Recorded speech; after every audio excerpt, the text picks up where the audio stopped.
Kamusta po kayo? Bago po ang lahat, first things first.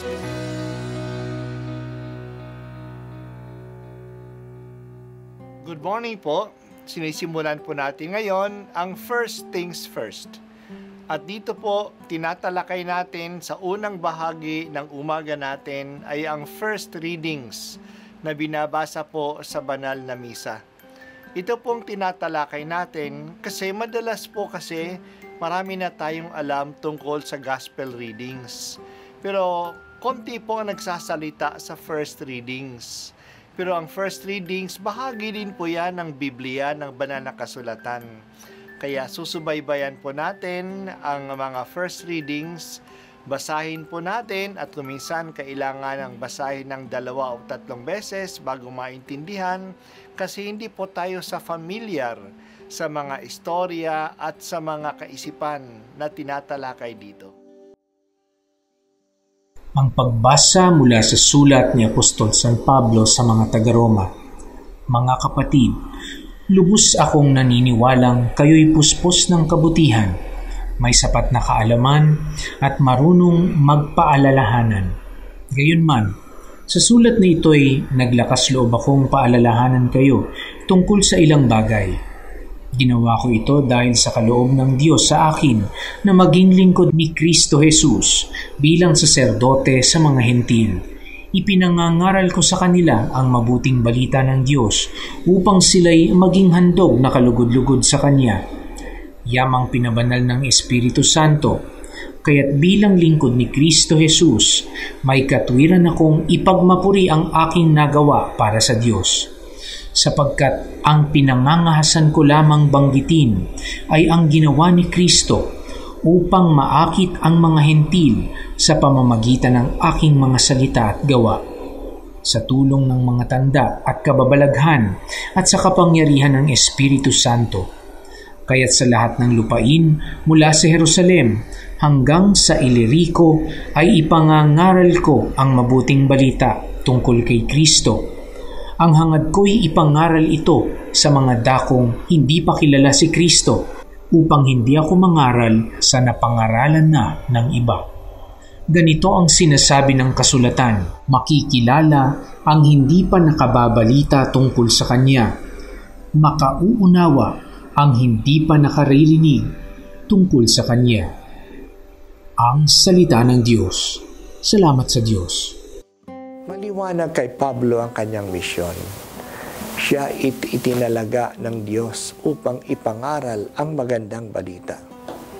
At ipangaral kanino? Sa mga hintil, sa mga hindi Hudyo. Sila rin ay may karapatang makarinig ng magandang balita at ng kaligtasan. At saan niya ipangangaral ang magandang balita? Sa mga lugar na hindi pa naaabot ng iba. Conscious si Pablo dito. Kaya iniiwasan niya ang mga lugar na ipinangaral na si Jesus bilang Kristo. Sinasadya niyang puntahan ang mga lugar na hindi pa naaabot ng magandang balita. Sumulat siya sa mga taga-Roma kasi may balak siyang pumunta roon, hindi upang manatili doon kasi may mga Kristiyano na doon, kundi mula doon gusto niyang pumunta sa kanluran tulad ng Espanya upang doon magpahayag. Mabuti pa si Pablo at maliwanag sa kanya ang kanyang misyon. Hindi lang maliwanag sa kanya, ngunit sinisikap niya na ito'y tuparin. Determinado siya na gawin ito kahit na may natatagpuan siyang mga oposisyon. Hindi maganda ang dating ng sa mga ibang Hudyo na si Pablo ay nagpapahayag sa mga hintil. At sinasabi niya, makakatanggap din sila ng kaligtasan at ng pagpapala kung sila ay mahalig lang sa Diyos. Hindi na kailangan ang mga ritual at mga batas ng mga Hudyo para sa kanila. Hindi ito katanggap-tanggap sa maraming Hudyo, kahit na Kristiyanong Hudyo. Pero patuloy pa rin si Pablo sa kanyang pagmimisyon. Madali na pumunta sa mga tao na kilala na siya. Kilala na ang kanyang mensahe. Mas mahirap pumunta sa mga tao at mga lugar na hindi ka pa kilala. Pero nakita ni Pablo na ito ang kanyang misyon. Napuntahan ang hindi pa naaabot ng iba. Talagang dakilang misyonero si Pablo. Kahit na may hadlang, nagpapatuloy siya.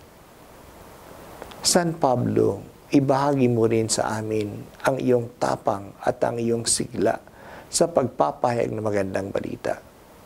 Ngayon pa man, marami pa ang hindi nakakatanggap ng magandang balita. Sa iyong inspirasyon, magawa sana namin na kahit na maliliit sa paraan upang maabot namin sila at mas lalong ipahayag ang iyong magandang balita.